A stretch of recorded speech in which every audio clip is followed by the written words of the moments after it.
He placed a faded photograph on the birthday table, and in that moment, 30 years of marriage began to unravel with the gentleness of an open wound.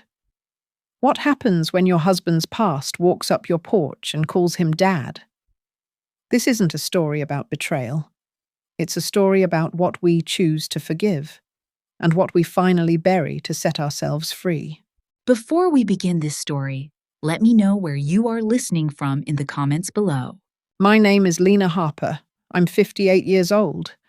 And what I'm about to tell you today will forever change the way you see your own family. Some nights stay with you, not because anything exploded, but because everything quietly shifted. The night of Mark's 60th birthday was like that. A soft, ordinary evening, wrapped in a warmth that didn't reach me, a calmness that felt staged, like someone had forgotten to cue the real emotion. Our Asheville home always looked cozy in early spring, when the chill settled in the wooden beams and the windows fogged easily. I had lit 3 candles on the dining table. Not scented ones, just plain beeswax, the kind Mark said reminded him of childhood. Deceptively warm, deceivingly soft. They flickered gently, casting golden puddles of light on the tablecloth I had ironed that morning. White linen, embroidered edges. Perfect. Always perfect. I was good at perfect, even when life wasn't.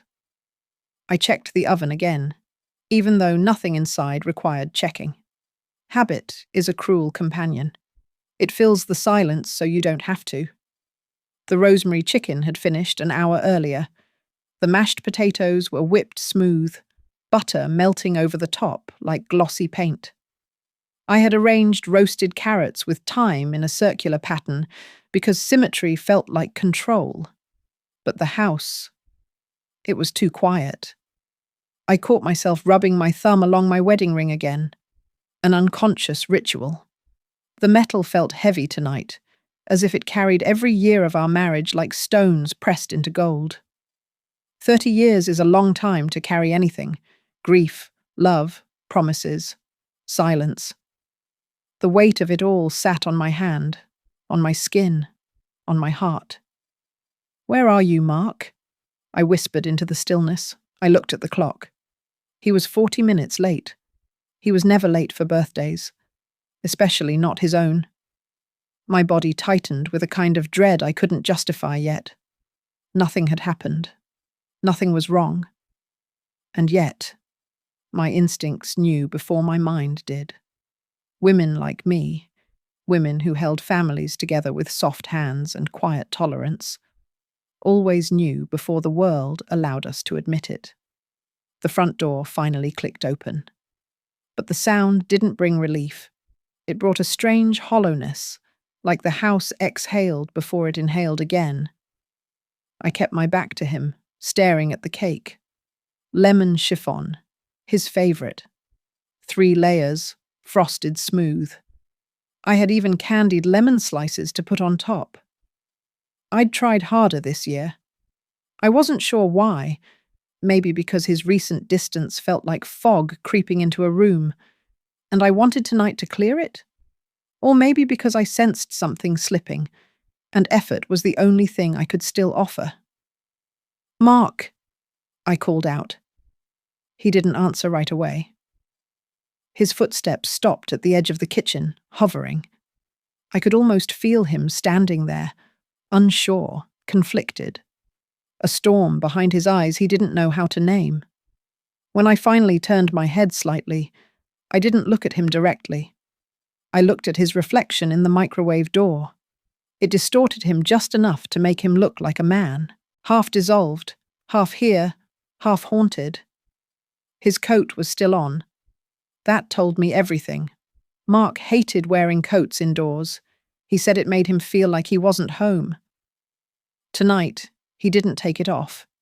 He kept one hand inside the coat pocket, pressing something, over and over. A repetitive, anxious motion. Not like him. Not like the man I married. "You're late," I said.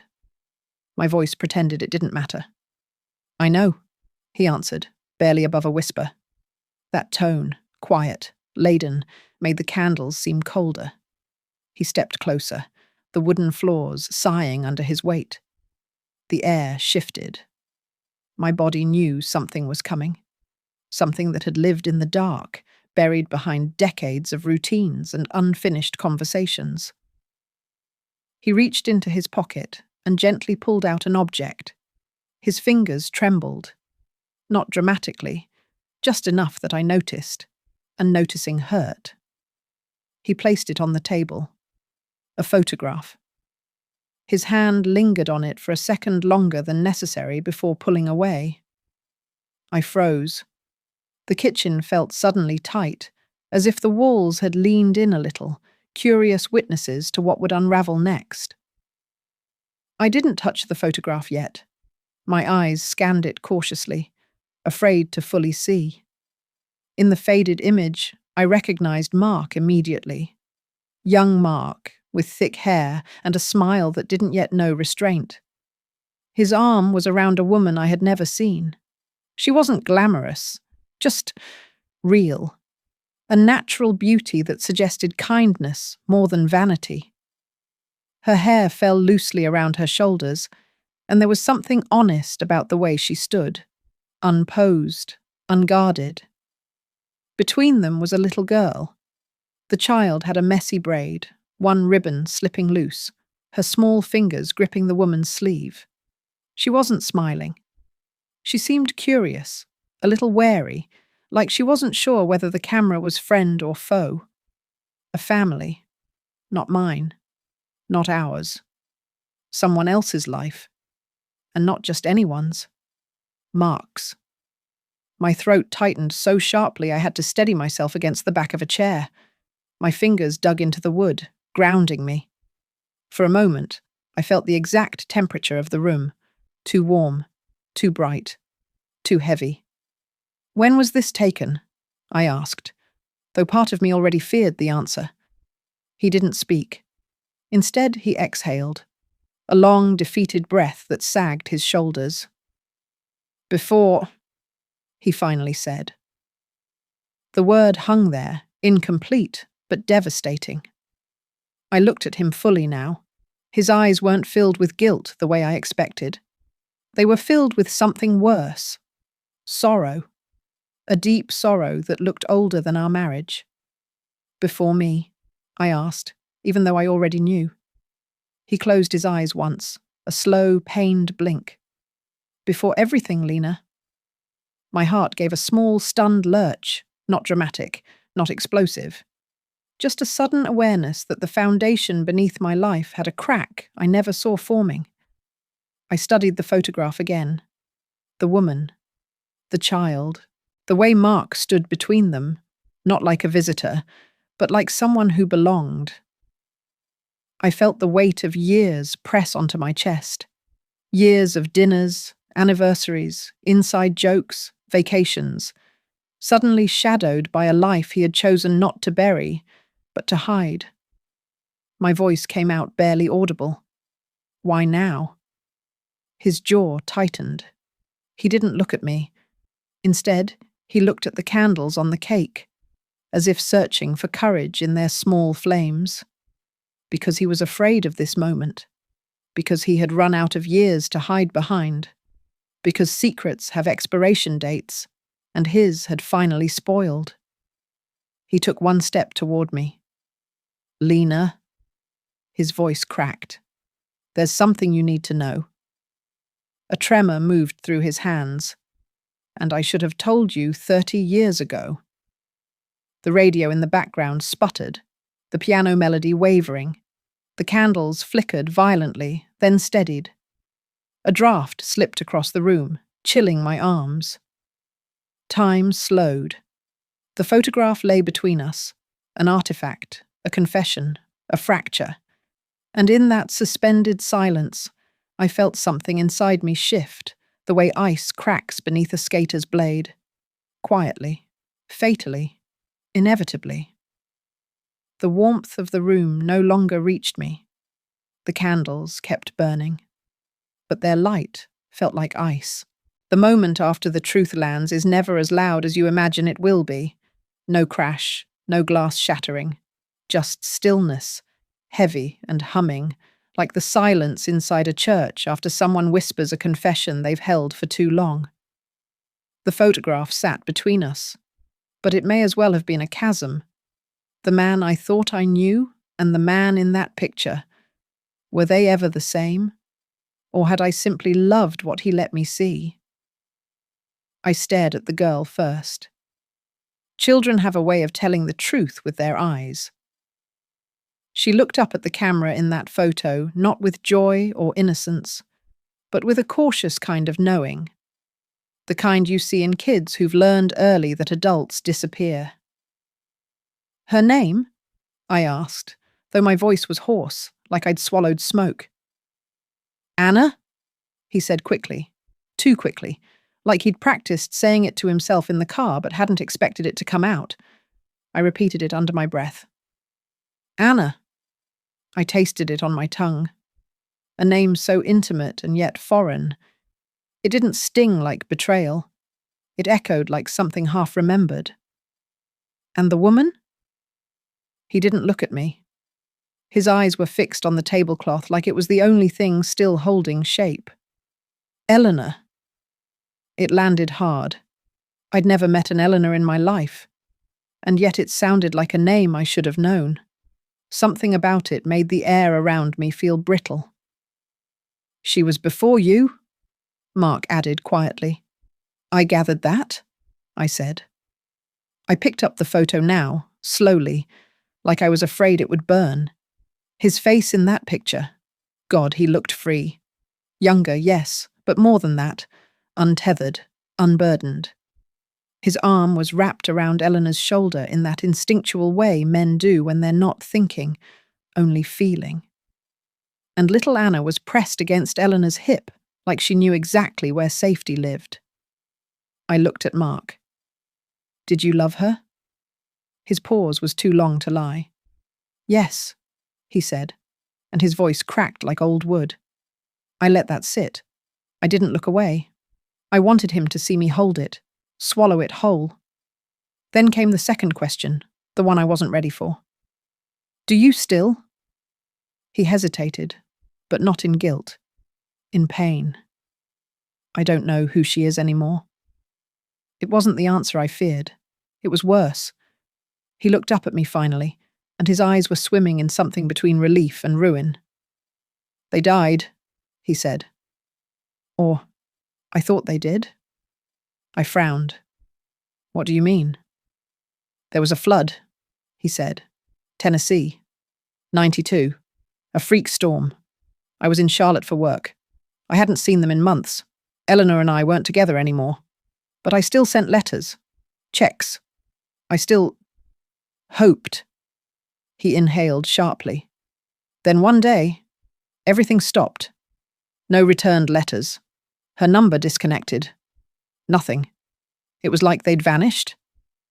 I felt a strange numbness crawl up my neck. And you didn't try harder to find them? I did, Lena. For months. Called hospitals. Even drove out there once. But no one had records. She never put me on anything official. No custody filings. No paternity acknowledgement. I wasn't even listed as her emergency contact. And so you just gave up? I broke, he said, with finality. I buried them because it hurt less than wondering. I wrapped my arms around myself. My skin felt too tight for my body. You buried them, I whispered, and built a life on top of their grave. He looked stricken. I didn't mean for it to be a lie. No, I said. You just hoped I'd never ask the right question. He closed his eyes, and I could see his whole body slump, like the truth itself had weight. I turned away before I could see his shoulders shake. There was a drawer in the corner of the room, near the radiator. I went there, not for anything in particular, just for space. But something caught my eye. A small box, dark wood, tucked half under a pile of magazines. It wasn't dusty, It had been opened recently. I bent down, pulled it free. Walnut grain, brass latch, smooth edges. It looked like it belonged to someone who liked hiding things in plain sight. Mark saw it. Lena, but I was already opening it. The air inside smelled like old paper and something faintly floral, maybe from the necklace lying atop the contents. It was delicate, silver, shaped like a tear. When I opened it, two tiny faces looked back at me. Anna, toddler-aged. Eleanor, soft-eyed, unsmiling. Below it, a letter, unfinished. The pen stroke ending mid-sentence, like it had been interrupted. Dear Eleanor, I don't know if this letter will ever reach you, or if you'd even want it to. I don't know if I deserve to ask you anything, but there's something I need to say, and I have nowhere else to put it anymore. That was all. I placed the letter down gently, like it might crumble if handled wrong. You wrote this when? Mark's voice barely escaped him. A week after we got married. I turned to him. And you've been carrying them ever since? He nodded slowly. A coldness settled in my chest. Not anger, not even grief. Something older. Something like betrayal that had learned to sit politely over dinner.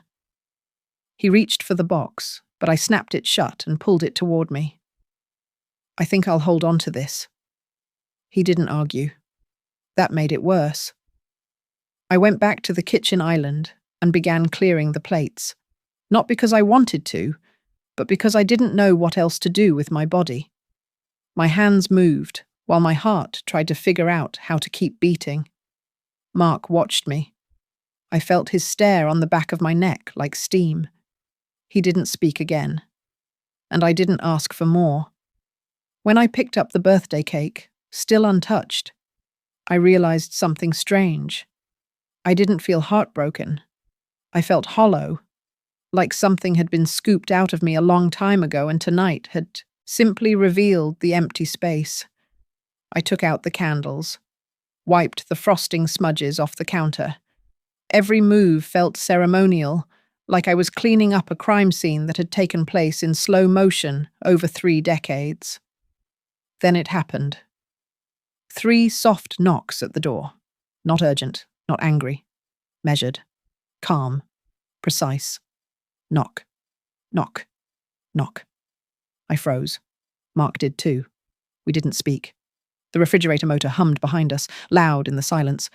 My hands, still holding the bowl of salad, began to tremble slightly. I placed it down. Too carefully. Like the act of setting it down quietly could hold back whatever waited outside that door. The knocks didn't come again. Just 3. Like someone counting out a memory. Mark turned his head slowly toward the hallway. I didn't move. In that second, I knew. The past wasn't content with being a memory anymore. It had a heartbeat, and it had come to our front door. There are knocks that sound like endings, others like beginnings.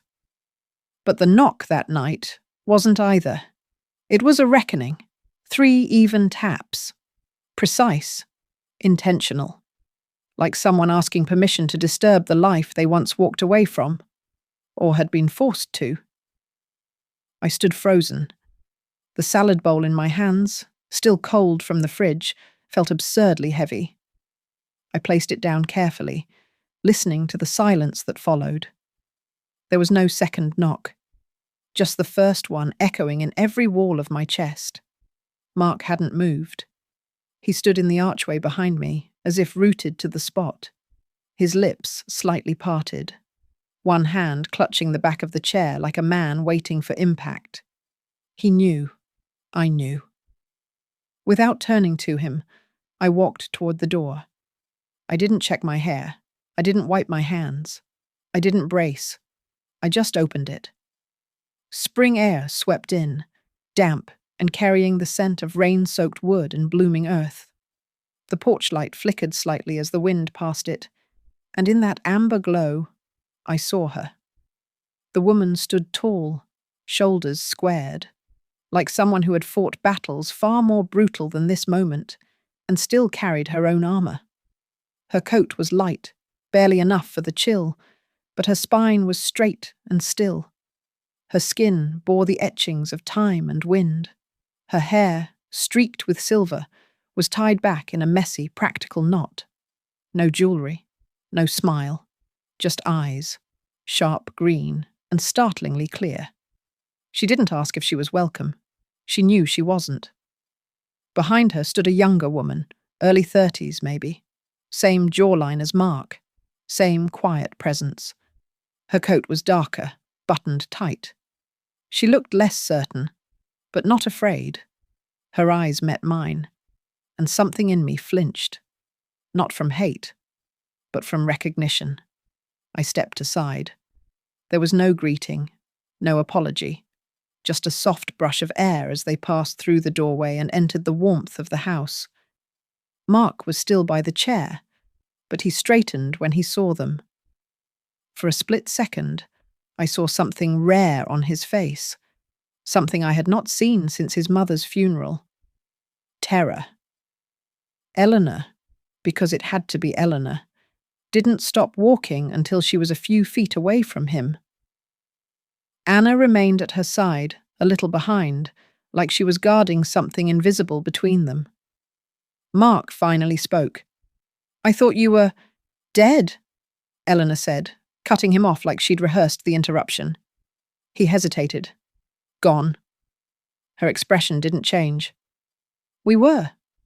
Just not the way you thought."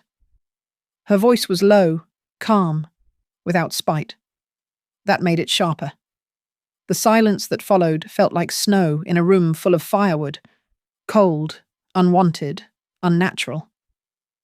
Anna's gaze kept drifting around the room, toward the table, the cake, the leftover food, the last remnants of a birthday dinner that now felt grotesquely misplaced.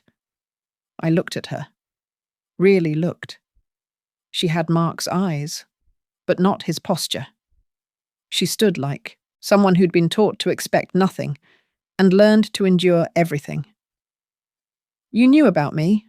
I asked her, my voice steady but not cold. Anna nodded once.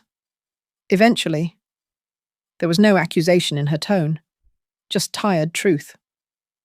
Eleanor's arms remained crossed over her chest. Her body was angled slightly toward her daughter, like instinct made her a shield even now. Mark took a step forward. "I didn't know you were alive, I swear. After the flood, after the letters stopped. There was nothing left to return to," Eleanor said simply. "Our house was condemned, phones disconnected. We were displaced, and I had no desire to chase a man who had already started a new life." Her words landed like stones dropped into water, not loud, but impossible to ignore. "You could have told me," Mark said. "I could have," she replied, "but I owed you nothing." Mark didn't argue. He looked like a man drowning in a pool he built himself. I studied Eleanor more carefully now. Her hands, rougher than mine. Her skin, darker in places from sun exposure. She didn't wear a ring. No signs of softness, no signs of needing anything. She wasn't here for a second chance. She was here for closure. For Anna. Mark tried again. "I tried looking. For months. Years. I thought maybe you just didn't want to be found." "You were right," Eleanor said. "I didn't." Anna finally stepped forward, her voice quiet but firm. "I'm not here to disrupt your life," she said. "I don't want money. I don't want a relationship. I just wanted to see him. Once. In person." Mark swallowed hard. Anna? She shook her head. "Don't. I'm not angry. Not even sad, really. Just unfinished." She pulled an envelope from her coat pocket and walked to the dining table. She placed it carefully on the linen cloth I had ironed just hours earlier. "You're the only one who can sign this," she said. Mark looked at it as if it might explode. "What is it?" "A DNA form. A match. For my brother, my mum's youngest son. Mark blinked. Eleanor didn't speak. He's sick, Anna added, her voice thinning. Doctors need genetic markers, family medical history. You're the gap. Mark's face collapsed in on itself. You have a brother? Anna tilted her head. He has a brother. That's the truth. Mark didn't answer. Eleanor walked to the window, looked out into the dark yard. Her reflection shimmered in the glass. Faint. Ghost-like. Anna turned to me again. I'm sorry if this feels cruel. I didn't mean to intrude. I held her gaze. You're not intruding. And I meant it, because as much as this hurt, she was real, and I had lived beside a ghost for too long. Mark stepped toward the table, reached for the envelope, then pulled back like it burned. I don't know how to fix this, he said. Anna looked at him, quiet, steady. You can't. Some things don't get fixed. They just get acknowledged. She walked back to Eleanor's side. Mark stared at her, and I watched his hands tremble. He had once held her as a baby, probably kissed her hair, laughed at her tiny hands. And then he'd vanished, from her world, even if unwillingly. She had come back to make peace with that. And I saw it, the strength it took. Not from him, from her. Eleanor finally spoke, turning to face me. We didn't die, Lena, she said, her voice almost gentle. She looked directly into my eyes now, not to challenge me, but to be understood. We rebuilt, without him. And there it was, the truth that shattered the air, not with volume, but with certainty. We stood in a triangle of silence, each of us tied to this man in different ways, each of us carrying scars he didn't know how to name. The radio in the kitchen clicked off. The heater stopped humming. The entire house, it seemed, went still, like it was listening, maybe grieving. There was something almost sacred about the silence at that table. Not peaceful, sacred.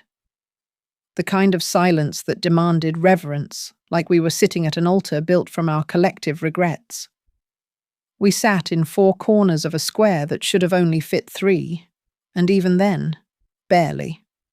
I was at the head, as always, Mark to my left, in the seat he'd occupied for decades. Eleanor sat across from me, with Anna beside her. But it wasn't just 4 of us there. There was the memory of Eleanor's last goodbye, unsaid. There was the child Mark never tucked into bed. There was the woman I had been before I knew about all of them. And all of us were trying not to breathe too loudly. The roast chicken had gone dry. The wine glasses still full. Even the birthday cake had begun to sag at the edges, the wax from the candles forming little golden tears on the frosting. Nobody ate. Nobody dared. I sat up straighter than usual, shoulders tight, palms resting flat on the linen tablecloth. My breathing shallow. My fingers twitched once, then stilled. My chest felt full but hollow, like something enormous was taking up space inside me that didn't belong to me anymore. Mark sat like a man on trial, shoulders rounded, hands fidgeting in his lap. He kept glancing toward the window, like escape might present itself if he stared long enough. Eleanor was still. Remarkably so. One hand on her water glass, not drinking. Her other rested gently on the table, fingers slightly curled, as if she'd long ago trained herself not to reach out. And Anna, she was watching. Everything. Everyone. The way a child might watch a house she used to live in, years after moving away. Detached, but forever marked. The air smelled like cooling starch and lemon cake, with a strange undertone of something old, like dust stirred from boxes unopened for decades. Then Mark spoke. I didn't expect this. His voice was low, frayed. The words barely made it past his throat. Eleanor didn't flinch. I did, she said. Simple. Steady. True. Mark looked at her like he wanted to ask how long she'd been rehearsing that line, but he didn't. He didn't dare. Anna tilted her head slightly, as though listening to the table itself. Then she dropped her gaze again. "I want to help," Mark said, a little firmer this time. "With the medical stuff. Your brother. I'll sign whatever needs to be signed." "We know," Anna said. Her voice wasn't cold, but it wasn't soft either. It was like the wind that shakes loose the last leaves in autumn, just enough pressure to signal change, not destroy. Mark reached for the water pitcher. His fingers grazed Eleanor's hand. She didn't move. Neither did he. For a moment, I watched his fingertips rest there, too long to be accidental. And still, she didn't flinch. It wasn't tenderness. It was history, stale and sharp. I looked away, and that's when I saw it. The knife. The one I had used to cut the roast earlier. Still gleaming beside the cake. Its presence now felt different. Not violent, just symbolic. A reminder that every family meal holds the potential for either nourishment or wounds. I looked to the center of the table, where the photograph still sat. The one from earlier. The ghost of a life that had never quite died. I couldn't bear it. I reached for a napkin, clean, folded, untouched, and without ceremony I placed it over the photo. Not to hide it, but to bury it. A quiet funeral, mid-meal. Mark noticed. He blinked once, lips parting slightly, but he didn't speak. He just watched the napkin fall and land, soft and final, like snow over a grave. Anna's hands moved next. She reached into her coat and pulled out a slim envelope, placing it gently in front of Mark. "You're the only one who can sign this?" Mark stared at it, eyes widening like it was radioactive. "What is it?" "DNA verification, medical history, for my brother." She paused. "Our brother." Mark let out a breath he seemed to have been holding for years. "You remarried?" he asked Eleanor, too quickly, too late. She didn't even blink. "No." Anna looked between them, then back at me. "I asked her to come," she said, "but I needed to bring this in person." I nodded, though I wasn't sure what I was agreeing to. My mouth had gone dry. Then, unexpectedly, she pulled a second envelope from her coat and laid it carefully in front of me. I blinked. "For me?" Anna nodded. "I didn't want you to feel like a prop in someone else's drama." There was no sarcasm in her voice, no pity, just clarity. "I know this has nothing to do with you, and also everything to do with you." My eyes burned, not from betrayal, not even from gratitude, from the startling realization that this girl, this stranger, saw me, really saw me.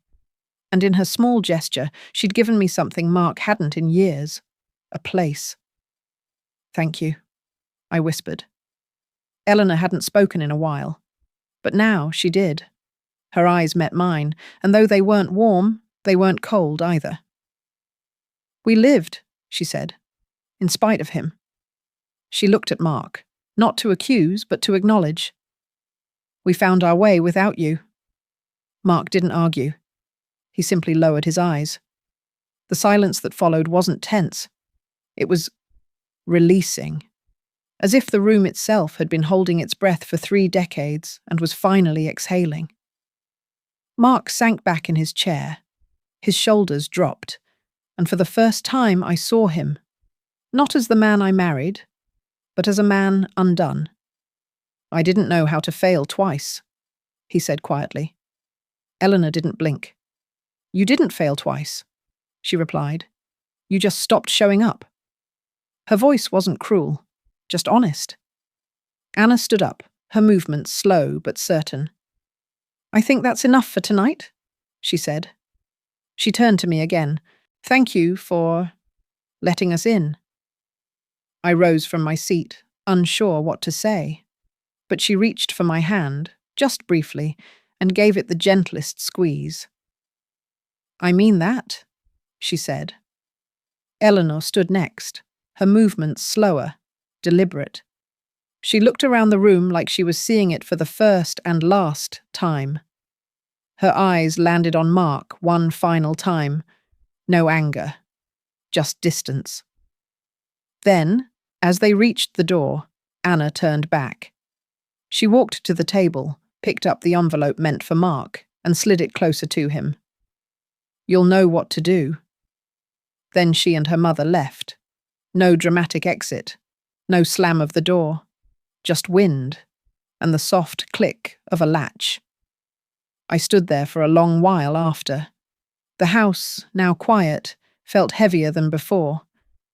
But it was a different kind of weight, not suffocating, just honest. I looked at the envelopes, at the napkin over the photo, at the empty chair Eleanor had just occupied.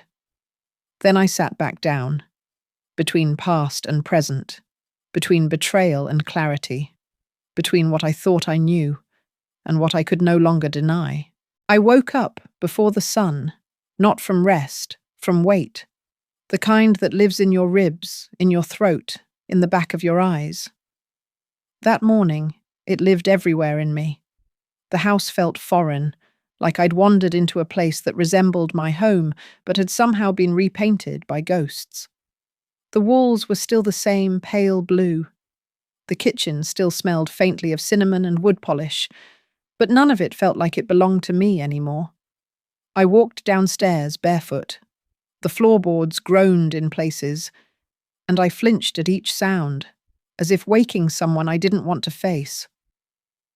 Mark was already at the table, same clothes from the night before, his hair uncombed. The envelope still lay in front of him like a dare. He didn't look at me as I entered, just kept staring at the paper like it might disappear if he blinked too long. I made coffee slowly, partly because I needed something to do with my hands, partly because I wanted to delay the moment when we'd have to speak. 2 mugs, no sugar, just black.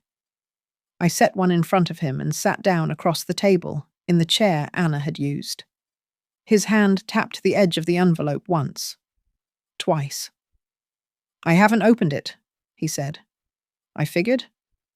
"I will." I nodded. "That's your decision." He hesitated. "Do you want me to?" I looked at him, at the grey in his beard, the weight in his shoulders, the exhaustion that came not from lack of sleep, but from the decay of something internal. "I don't think what I want matters much anymore." He winced. "I'm sorry." I didn't respond. Because what do you say to that? Sorry is a bruise of a word. It shows up too late and never does the job it thinks it can. We sipped our coffee in silence. The mug felt too warm in my hands, the air too still. "I never meant for this to happen," he said quietly. I finally met his eyes. "No one ever means for their silence to become a wall," I said. "But that doesn't make it less real." He nodded, slowly, like his body had forgotten how to move in front of me. After a while, he left the table, mumbling something about getting dressed. I stayed. I wasn't ready to move. Later, while he was upstairs, I wandered the house. It was muscle memory, my hands trailing across the banister, my eyes scanning picture frames I'd dusted 100 times. But today, I was looking differently, at the bookshelf, at the old desk in the hall, at the drawer he always kept closed. I opened it. Inside were the old financial folders, receipts, account statements, scraps of scribbled notes. I wasn't prying, not really. I was trying to place myself inside the story I'd been excluded from. And that's when I found them. Transfer receipts. Years' worth. Same amount. Same date each month. Same Tennessee routing number. Quiet, consistent giving. He hadn't stopped. Even after he said he had. even after he told me there was nothing left to find.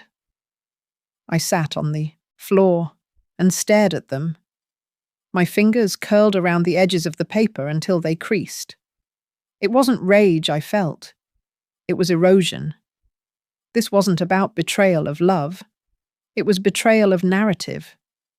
He had lived a second truth right beside me, and I hadn't even noticed. I walked into the living room, the receipts still in my hand. Mark stood by the window now, one hand resting against the frame like he needed it to stay upright. I dropped the receipts on the coffee table. You kept giving. He didn't turn. It was all I could do. No, I said, voice steadier than I expected. It was all you were willing to do.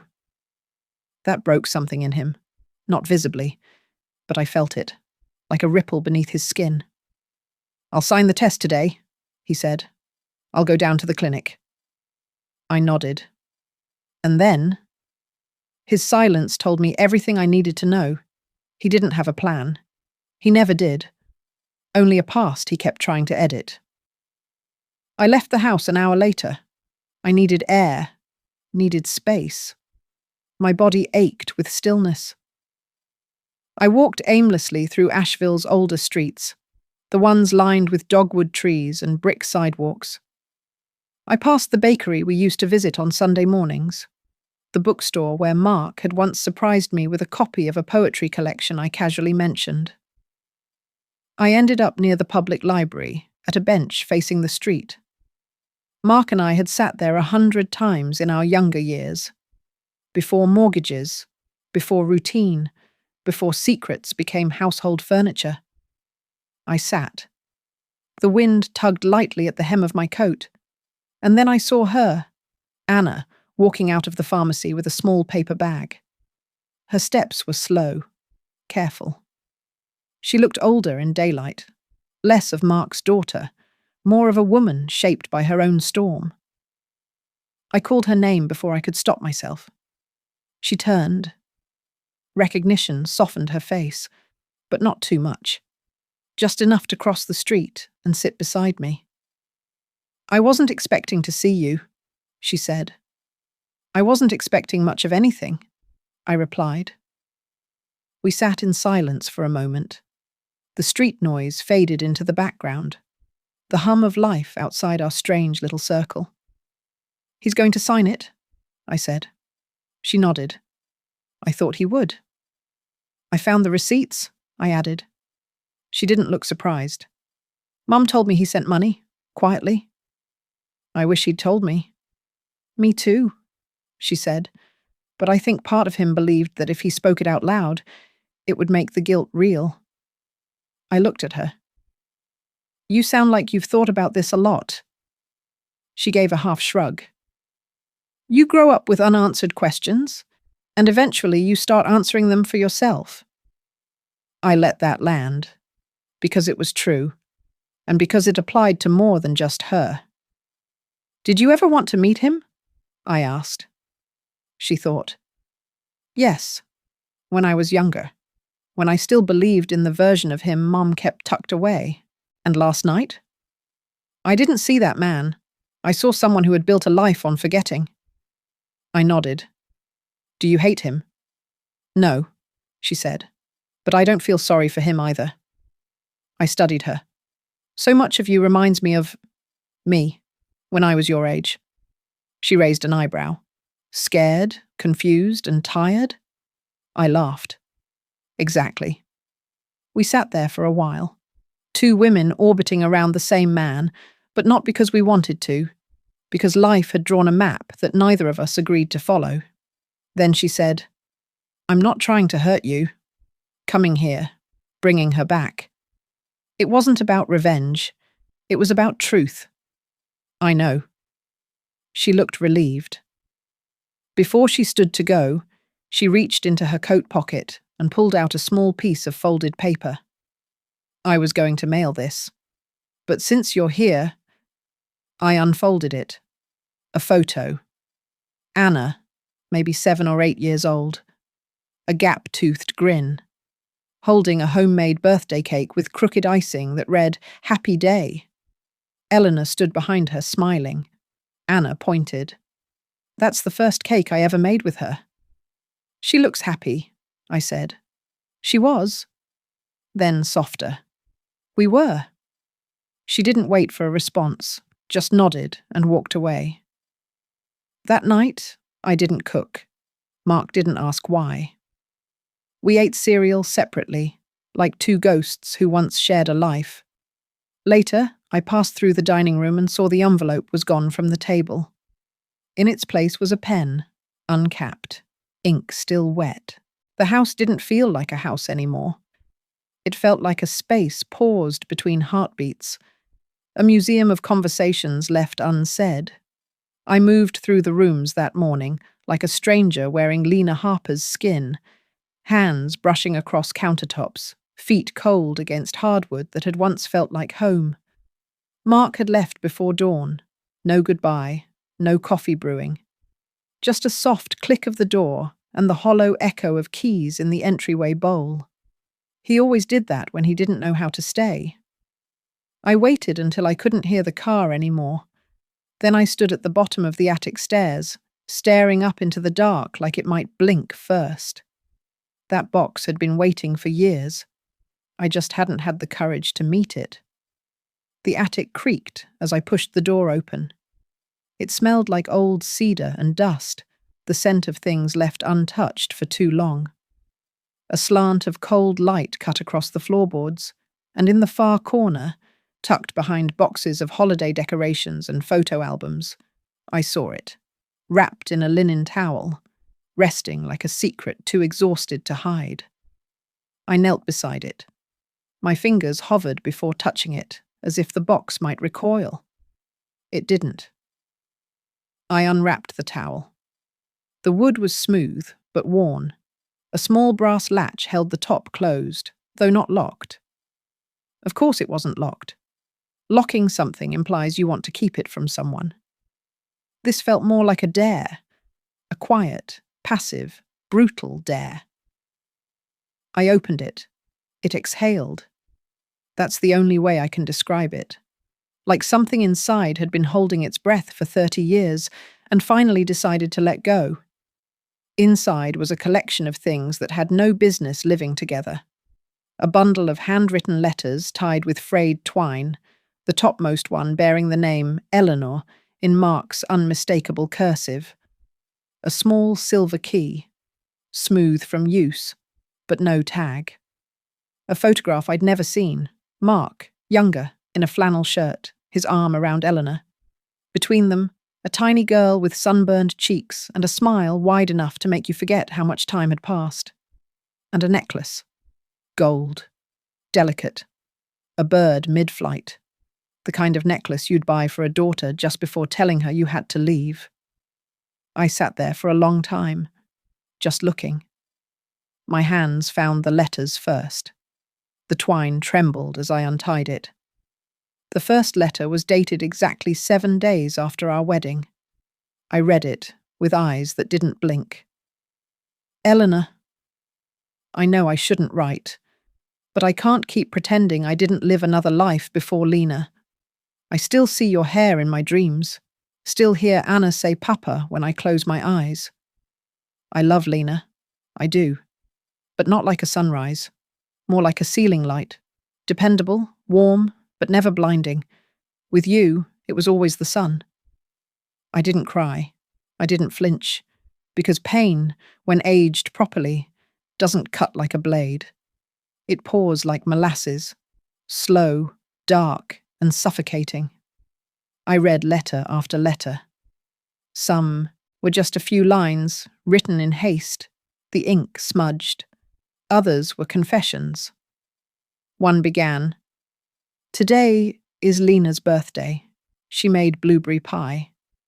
I smiled the whole time, but all I could think about was the way you used to burn the crust and laugh like it was part of the recipe. He never sent them, but he wrote them. That meant something. And yet, not enough. By the 5th letter, my chest felt tight. Not like crying, more like drowning in a sea where every wave looked like a truth I hadn't asked for. And then I found it. A letter addressed not to Eleanor, but to me, folded smaller than the rest, newer ink, written in a hand that shook slightly. Lena, if you're reading this, it means I failed again. You were never second, but I was never whole. I tried to build a life on top of another, and I thought love would carry it. But love doesn't erase. It layers, and I buried you under layers I was too coward to remove. I hope, someday, you forgive me for the man I wasn't, and I hope you remember me not as your husband, but as the one who always tried to keep you safe, even from himself. I folded it back slowly, like returning ashes to an urn. The silver key glinted in the corner of the box. I picked it up, held it, cold, smooth, heavy with mystery. What did it unlock? A safety deposit box? A storage unit? Another version of him? I didn't want to know. The necklace was next. I ran my thumb over the tiny bird. I imagined Anna wearing it. I imagined Mark handing it to her, saying something fatherly. Fly when you're ready, baby girl. Something sweet that had never been said to me. By noon, the sun had shifted across the attic window. Light spilled onto the floor like an invitation to come back to the real world. But I wasn't ready. I sat with that box the way a widow sits with a gravestone, knowing it can't speak back, but needing to listen anyway. And I remembered. Years ago, Mark had come home late. It was our 10th anniversary. He'd forgotten the day, said he'd been caught up at work. I'd believed him, or rather I chose to, but now I knew better. That night, he'd written one of those letters, dated precisely. That realization didn't hurt like a stab. It ached like a bruise you didn't know you had, until someone pressed it. By late afternoon, I finally stood. My knees cracked. My fingers were dust-covered and sore from holding memory too tightly. I wrapped everything back into the towel, except for the letter addressed to me. That one stayed in my pocket. I walked down the attic stairs slowly, not like someone retreating, like someone descending from the peak of something they weren't ready to see from below. The house welcomed me with the same cold silence, but it didn't feel as cruel now. Just honest. I made tea, sat at the kitchen table, read the letter again. The door didn't open. Mark didn't return. The box stayed closed beside me. At 9:12 p.m., I walked into his study.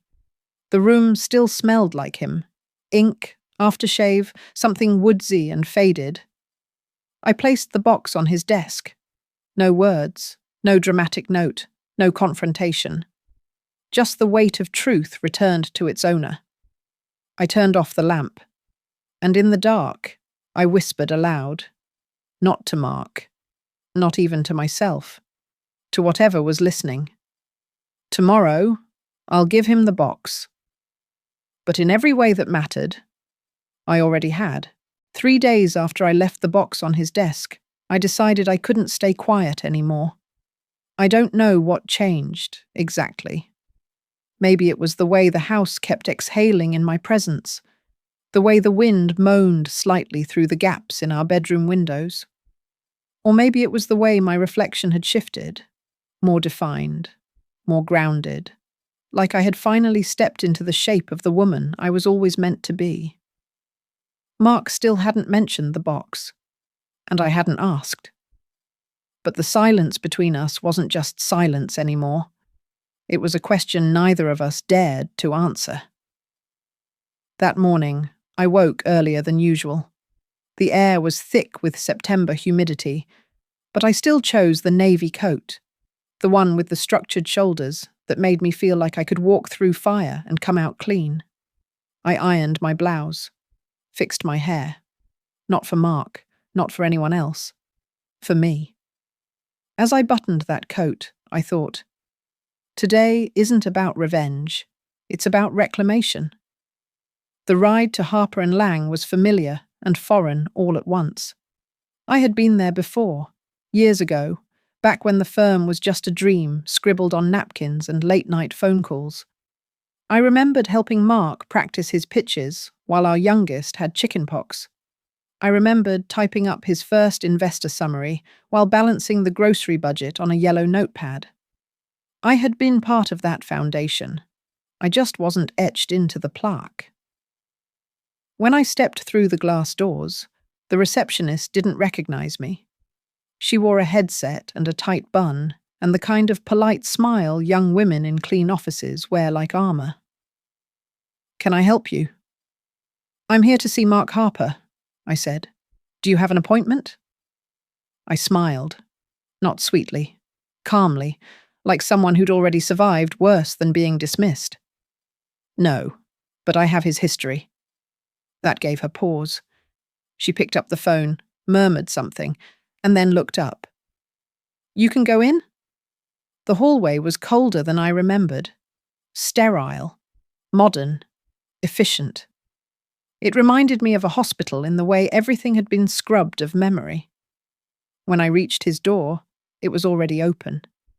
He was standing at the window, back to me. The city stretched out behind him like a painting. Asheville's blue ridges in the distance, traffic humming below, the morning sun slanting through the blinds. He turned. He looked older than 3 days ago. "Lena," he said, like a prayer and a punishment. "I wasn't planning on coming," I replied, stepping in and closing the door gently behind me. But then again, I wasn't planning on the last 30 years either. He managed a smile, but it didn't reach his eyes. His tie was askew, his cuffs unbuttoned. The box sat unopened on the corner of his desk. Or maybe he'd opened it and closed it again. Either way, it sat there like a witness. I didn't sit. Neither did he. "I'm stepping down," he said after a pause. I blinked. "From the company." He nodded toward a stack of papers. "I've signed over my shares to Lang. I'll finish this quarter, but then I'm out." I stared at the papers, his signature already in place. "Why?" I asked. "Because maybe that's the only way I can make things right." There it was again, that tired phrase, as if absolution could be itemized. "And what would you do then?" I asked. "Disappear again? Find a cabin to fade into?" "Maybe," he said. "Maybe I'd just stop pretending I'm still the man who built all this." "You didn't build this alone," I said. He looked up. "I was there. I was in every meal you missed. Every night you came home too late to kiss the kids goodnight. I was the one who made it possible for you to go out and build something." He opened his mouth, closed it. I took a slow breath. "I believed in you," I said. "I believed in this company before it had a name. You were the only reason it survived the first 5 years," he said, voice low. "I know." Silence settled again, but it wasn't the kind that kept secrets. It was the kind that made you listen harder. I reached into my bag, took out the box, set it on his desk again.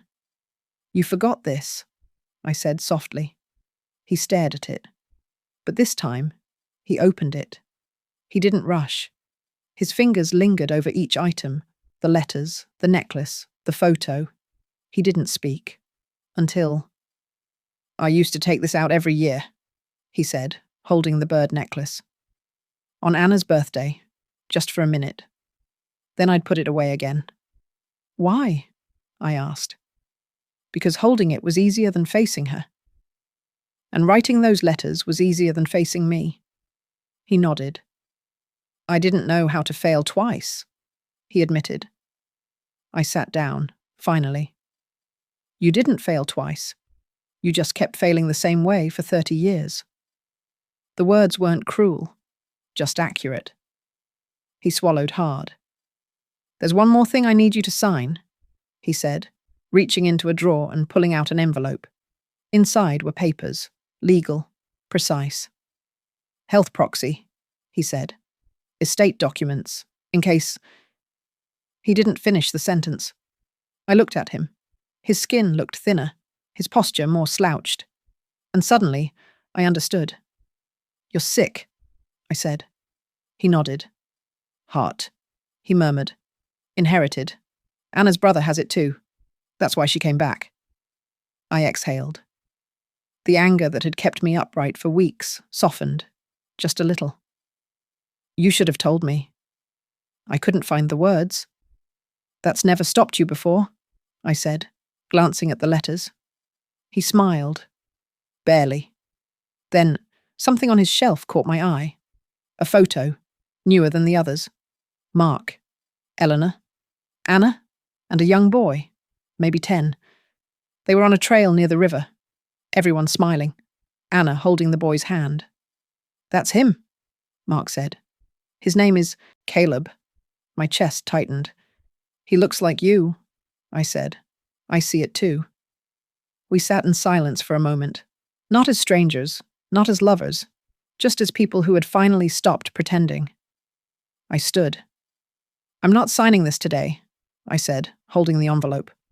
"Okay, but I will." He looked at me. "I need to leave this building, Mark. Not just the room, the building. I've carried too much of it inside me for too long." "I understand." I walked to the door, paused.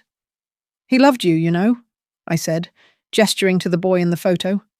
"He's lucky. Not every child gets to say that." He looked down. "I wasn't brave enough to give you a full life, Lena," he said. "I wasn't brave enough to demand one," I replied. Then I left. The elevator ride down was quiet. But when the doors opened and the city spilled out in front of me, it didn't feel like an ending. It felt like something finally let go. Not him. Me. The rain began just after sunset. Not a thunderstorm. Nothing dramatic. Just a steady, whispering drizzle that tapped against the kitchen windows like someone trying to remind me gently, "He's not coming home tonight." I stood by the sink, staring out at the empty street, watching the way the streetlight blurred in the water trailing down the glass. It had been hours since dusk, and the chair at the end of the dining table remained empty. Mark's chair. Still tucked neatly under the table, the same way he left it yesterday morning. Only now, it felt like no one would ever pull it out again. I made tea I didn't want. Poured it into the mug he always used, the one from our trip to Santa Fe that read, "Life begins at the end of your comfort zone." I hated that phrase. I hated how smug it sounded. But he loved it, said it reminded him not to disappear into habit. And yet habit is exactly what he'd lived in. Disappearing wasn't new for Mark. There had been other nights he stayed late at the office or drove to the cabin to clear his head. But there was always a text, a call, a half lie to anchor my expectations. Tonight, there was nothing, not even silence, just absence. I walked through the house, barefoot, letting the wood floor cool my steps. The rooms felt too big. The walls echoed. There were corners I hadn't looked at in years, shelves I hadn't dusted. In one of them sat a photo of us, our wedding day. I'd forgotten how young we were, how unaware. I picked it up, not to remember, but to measure the distance. I held it for a while. Then I put it face down. In the living room, I folded the throw blanket he usually left wrinkled. I fluffed the pillow that carried the slight, lingering shape of his head. I did it all quietly, ritualistically, like a widow straightening her late husband's side of the bed. But he wasn't dead, just gone. And that made it worse. I opened the fridge, closed it. I wasn't hungry. I wasn't thirsty. I wasn't tired. I was something else entirely, some emotion that had no name, a kind of floating. I sat down in his chair, let myself settle into the curve of it, the place where his shoulders had pressed for years. The wood was worn in the back, smoothed by time, or maybe by guilt. From here I could see the front door, and I realized I didn't want it to open anymore. Not tonight. Because if it did, we'd have to talk. And I wasn't ready for that. I wasn't ready to see him shrink into his apologies or offer a tired explanation about needing space or peace or clarity. He wouldn't say what I needed him to say. I'm sorry I built a life with you while grieving another. That line never came. Instead, I sat with the truth I already knew. He'd left. Not just the house. Not just the business. He'd left this chapter of his life, and he was writing a new one somewhere else. Quietly. Cowardly, as always. I reached for the drawer in the side table. Pulled it open. Inside were the cards I'd bought for his birthday. I had picked them carefully, one from each of the boys, even though they were grown now. I had picked one for myself, too. A blank one. I never liked store-bought sentiments. I always wrote my own. I flipped it open. Blank still. It would stay that way. Next to the cards was the watch I'd been planning to give him. A vintage Hamilton, restored, polished, wrapped in navy velvet. I took it out, held it in my palm. Tick, tick, tick. Time. Still moving. Even as we stalled. I closed the box, put everything back. Then I went to our bedroom. The bed was made, the left side untouched. His pillow still held the faintest smell of cedarwood and the shampoo he never replaced. I lay down on top of the covers. Not under them. I didn't want rest. I wanted presence. And in its absence, I wanted to remember. I closed my eyes and tried to recall his laugh. Not the performative one he gave at parties, but the private one. The soft chuckle when he read something funny in the paper, or when our dog tripped over his own feet, chasing squirrels in the yard. But memory is cruel. It doesn't keep what you want, only what it chooses. And all I could hear was the sound of his fork scraping against his plate, the clink of his coffee spoon, the way he sighed when he folded his newspaper. Mundane echoes of a man I thought I knew. I sat up, walked to the dresser, opened the small wooden box where I kept our wedding rings from the day we renewed our vows on our 20th anniversary. His ring was still there. He never wore it. Mine was on my hand. I slipped it off, held it to the lamp. It caught the light. Not like a diamond, but like something that wanted to be noticed again. I placed it beside his, closed the lid. But I didn't cry. Instead, I went through the house and collected every item I had bought for his birthday this year.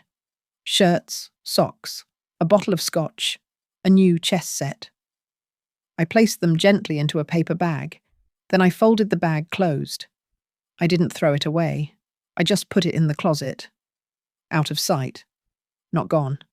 Like him. The clock chimed midnight. The phone rang. My heart paused. Reflex. But it wasn't Mark. It was Anna.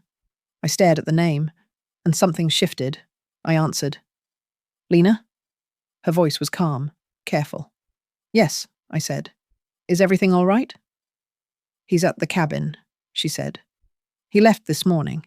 He told me he wouldn't come back for a while. Said he needed space. Silence. Then, I thought you should know. He's not well. I didn't ask what not well meant. I already knew. Thank you, I said. Anna hesitated. Then, I didn't mean to take him away. I just wanted to understand where I came from. I know, I said. You didn't take anything that wasn't already slipping through my fingers. The line went quiet, but not heavy, just still. Do you want to come by? I asked. A pause. I'd like that. Tomorrow. Tomorrow, she said. We hung up, and I stood in the quiet again, but it felt different now, less like absence, more like pause, a breath between pages. I walked to the porch, sat on the swing. The rain had stopped. The air smelled of wet leaves and pine and something older than both. I looked at the road, still empty. But I didn't need headlights. I needed honesty. And for the first time in 30 years, I was learning to live without waiting. The knock came just after 10. 3 short taps, hesitant, polite in a way that felt practiced, like someone who wasn't sure if she was welcome, or worse, afraid that she was. I opened the door before she could knock again. Anna stood there with her hands folded in front of her. No makeup, a soft grey cardigan wrapped around her like armour, sleeves pushed past her wrists. Her hair was damp, curling slightly in the early autumn air. Behind her, the street was quiet. No cars, no wind. Just the hush of a morning that hadn't made up its mind yet. I brought coffee, she said, lifting a small carrier with 2 paper cups. I wasn't sure if you liked it sweet or not, so I brought sugar on the side. I stepped back, held the door wider. I like it bitter. She smiled, just barely. Me too. We sat in the sunroom. I hadn't planned anything. No setup, no tray of cookies, no forced hospitality. Just 2 mugs, 2 chairs, and the sound of the trees shaking off last night's rain. Anna's eyes roamed the room the way someone's might when entering a museum built from their origin story. I could tell she was memorizing everything. The placement of the picture frames, the worn arm of the couch, the stack of books Mark never finished. This was your life, she said softly. I nodded. Still is, in some shape. She looked down into her coffee. It's strange. I spent my whole childhood wondering what kind of man my father was. I used to imagine him as a war hero, or a spy, or someone who had to leave us to protect us from something bigger. I made up stories that made the loss feel noble. And now? I asked. She looked up. Now I just see a man who didn't know how to stay. Silence settled between us, but it didn't feel sharp. More like shared air, heavy, but breathable.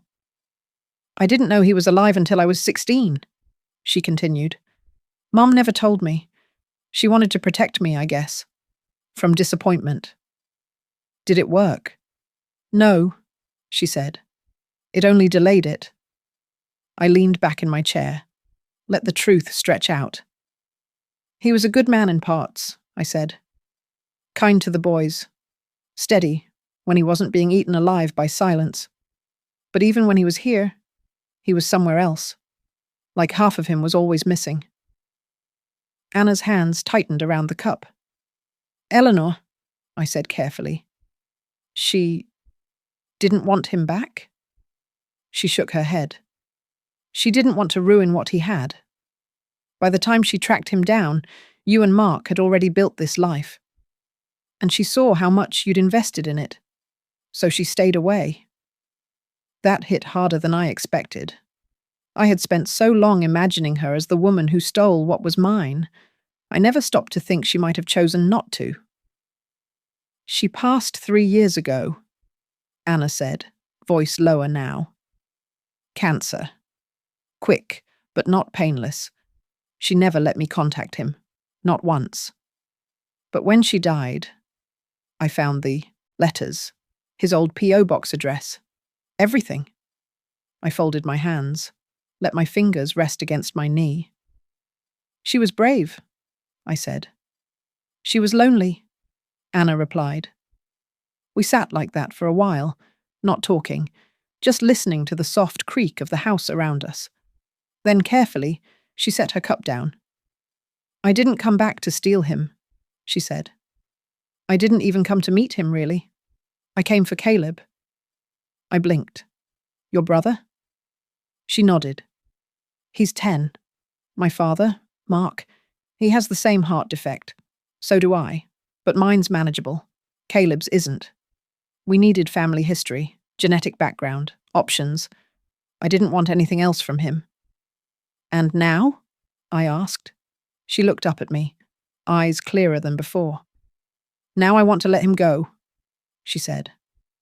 My chest tightened, but not with anger, with recognition. That makes two of us. Her smile this time was sad, but real. I thought it would feel like betrayal, I said. To move on. To stop holding the grief like it was proof I had loved him deeply enough. But now I think maybe forgiveness isn't about letting them off the hook. It's about letting yourself off the hook, Anna finished. I nodded. Would you like to walk? I asked. She blinked. Now. There's a trail behind the house. It's not long, but it's quiet. She stood, hesitating for a moment before following me out. We walked in silence at first, our shoes crunching damp leaves. The path curved through tall oaks, the canopy overhead dappling the ground in golden light.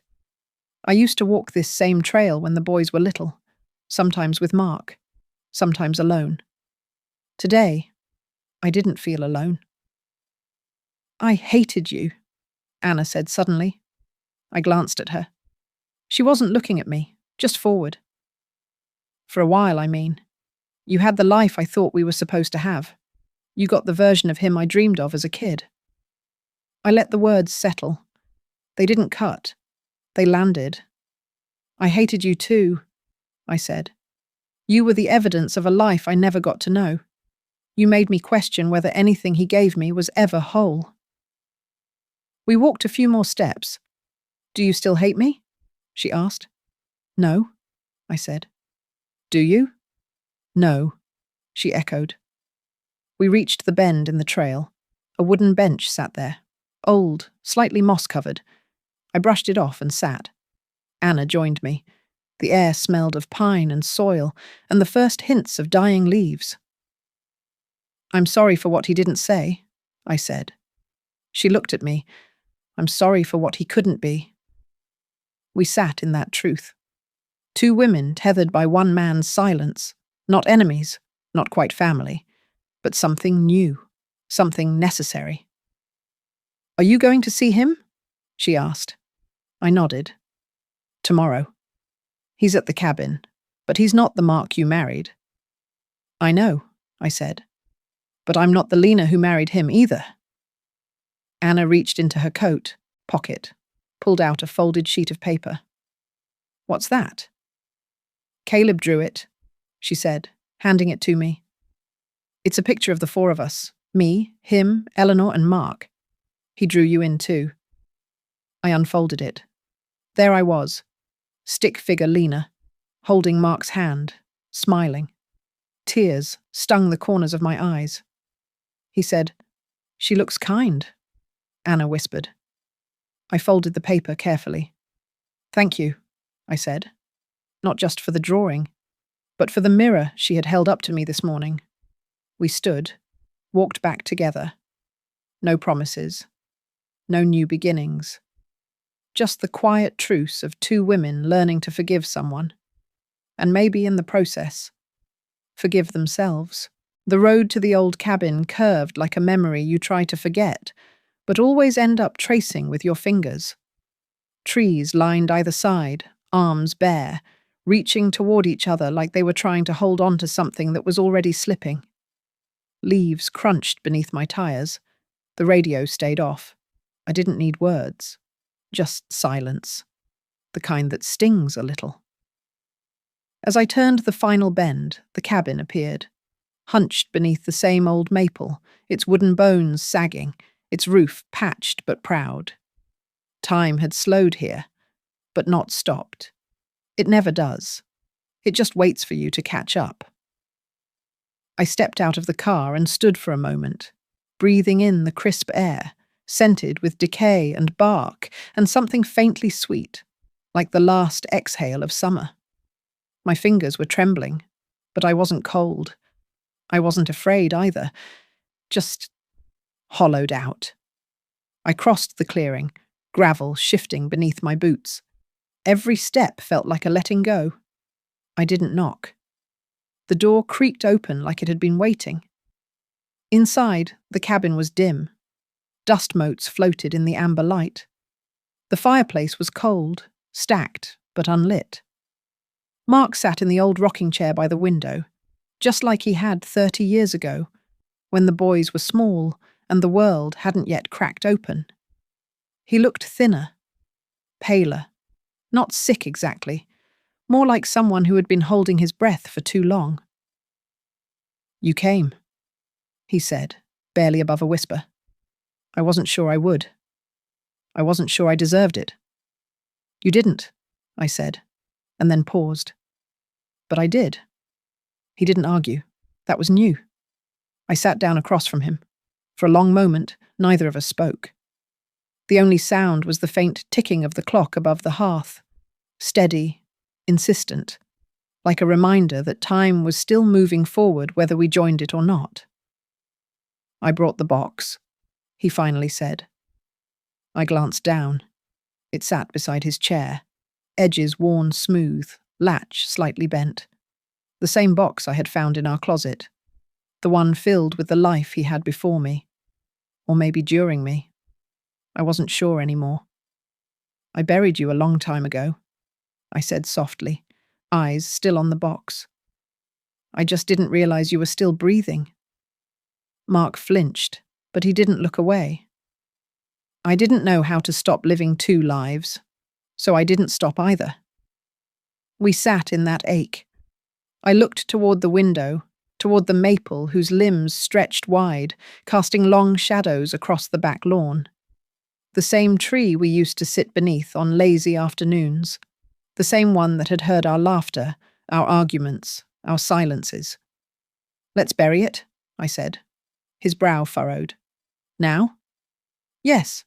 Here. Today." He nodded slowly.